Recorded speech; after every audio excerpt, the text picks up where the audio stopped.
Okay, let's unpack this. We are diving into a political bombshell out of Brazil. Yeah. It's one that has landed not with the sonic boom you'd expect, but with a strangely quiet thud. It's a huge event. Former President Jair Bolsonaro has officially started his 27-year jail term for a coup attempt. And that quietness, that's what we're really digging into today, isn't it? Yeah. Our mission is to synthesize what the sources are saying to understand the fallout and, I guess, the big question. Yeah. What happens now to Bolsonarismo? Exactly. And you have this immediate paradox that just leaps out. It's fascinating. You've got this massive sentence. Only 7 years. Right, 27 years, for a man who just a few years ago was leading the biggest country in Latin America. And the details are just so vivid. He's serving that time in a small, windowless room. A room the size of a parking space. That detail really paints a picture of total isolation. It does. And it's not just him. 5 of his co-conspirators are also in jail. A 6th, apparently, made this desperate run for it through the Amazon to the U.S., so the whole network seems broken. And yet, as you said, the reaction on the street has been, well, lethargic is probably the kindest word for it. Shockingly so. I mean, everyone was bracing for this potential right-wing rebellion, right? Huge protests. But when you look at the scene outside the federal police base in Brasília, The feared rebellion it didn't happen. not at all. The sources are reporting a turnout of maybe 24 people.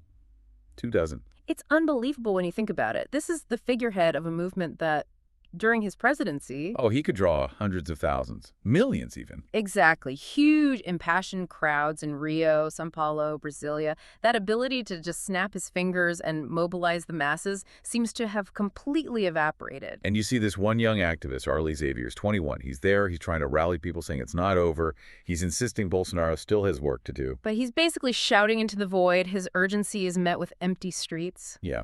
And one report even noted the unusually rainy weather in Brasília that day. It's almost too perfect a metaphor, that Yeah. completely dampened demonstration. So what does that tell us? That failure to rally leads us right to the first big theory from the sources. The idea that Bolsonarismo itself is just dissolving. The political scientist Christian Lynch has this incredible metaphor for it. The foam that is washed away. It's so powerful. He argues the Bolsonaro family's leadership of the right is basically over. He says the right will remain. Of course, Brazil has a deep conservative base, but Bolsonarismo, this specific project, it will pass. And that's a really crucial distinction for you to keep in mind. The conservative base is one thing, but this hyper-personalized brand Bolsonaro built is another. And Lynch even suggests that a lot of mainstream conservatives, the traditional center-right, are secretly glad to be rid of him. He considered him erratic, incompetent, and just too extreme. Wait, okay, if that's true, if they're relieved, why haven't we seen a strong successor step up from that camp already? Doesn't the lack of a replacement suggest the base is still waiting for another populist? That's a great question, and it ties right into the structural argument. Lynch draws a stark contrast between Bolsonaro's quiet surrender and what happened in 2018 with Lula. Oh, right. When Lula surrendered, he was literally hoisted onto the shoulders of adoring supporters. Precisely. Lynch called it a spectacular scene, like an enactment of the Passion of the Christ. And the reason Lula could generate that spectacle, Lynch argues, is because of his machine. The Workers' Party, the PT. It's a proper institution founded back in 1980. Correct. It has deep roots, infrastructure. When Lula went to jail for those 580 days, he had an organized party ready to go, coordinating his defense, managing the message, keeping the base fired up. Bolsonaro, on the other hand, disappears with no spectacle, no grand defense, and seemingly no organization to fall back on. And that's the vulnerability. That's what the foam analogy is all about. Without the organization, the personal charisma, the foam, just dissipates when it hits the hard reality of a jail cell. That makes a lot of sense. But, history is full of warnings against writing political obituaries too quickly. We have to look at the counter-arguments, right, why this might be premature. Absolutely. Political comebacks happen. And Brian Winter from America's Quarterly points to what he sees as a critical mistake the Bolsonaros made that contributed to this apathy. This is the victimhood messaging problem. Exactly. Winter's theory is that the family made a critical mistake by focusing their entire message on themselves, on this idea that they were victims of a witch hunt. To the point of lobbying Donald Trump to punish Brazil with sanctions over it. Yes, and by doing that, Winter says they lost contact with the people. They weren't talking about the economy or crime or things people actually care about day to day. It all became about their own personal legal drama. So they turned the movement inward onto the leader and alienated the base that would have been out on the streets for them. That seems to be his argument. And the most obvious parallel for a comeback is Lula himself, isn't it? So many people wrote him off after he was jailed, and yet he came back and won in 2022. And you can go even further back. Bernardo Melo Franco brings up President Getulio Vargas, a huge figure in Brazilian history. Deposed in 1945 after 15 years in power, everyone thought he was finished. He spent 5 years in total political exile, right? Basically in ostracism on a ranch somewhere. Yes, completely forgotten. And then boom, he gets reelected president in 1950. Yeah. A shocking comeback. Now, Melo Franco does add the caveat that Bolsonaro is a politically smaller figure than Vargas or Lula. It's an important nuance for sure, but he also points out the time factor. Under Brazilian law, Bolsonaro will likely be out on parole in 6 or 7 years. Which would make him younger than Lula is right now. So you can't rule out a return based on age alone. But the immediate picture for the family is bleak. The legal pressure is immense. Bolsonaro himself faces other sentences that could ban him from running for office until he's 105. And his son, Eduardo Bolsonaro, is in the U.S. and apparently faces arrest if he comes back to Brazil. Right, so the family as a leadership unit is effectively neutralized for now. Which pivots us to the biggest question of all. What about the ideology itself? Right. Can the movement outlive the man? Octavio Guedes at Globo News saw the zero public reaction.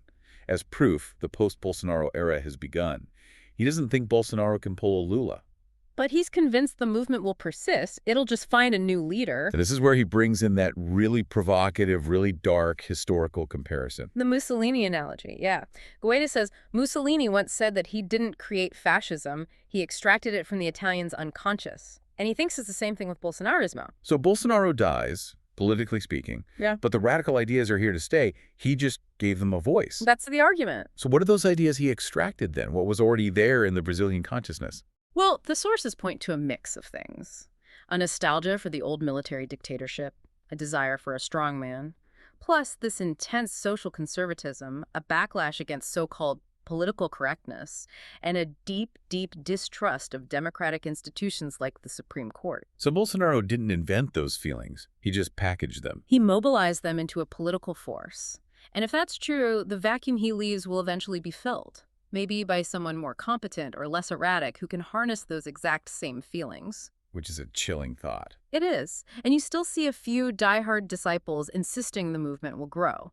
One guy, Ronnie D'Souza, was quoted saying, "Real Christian men have woken up."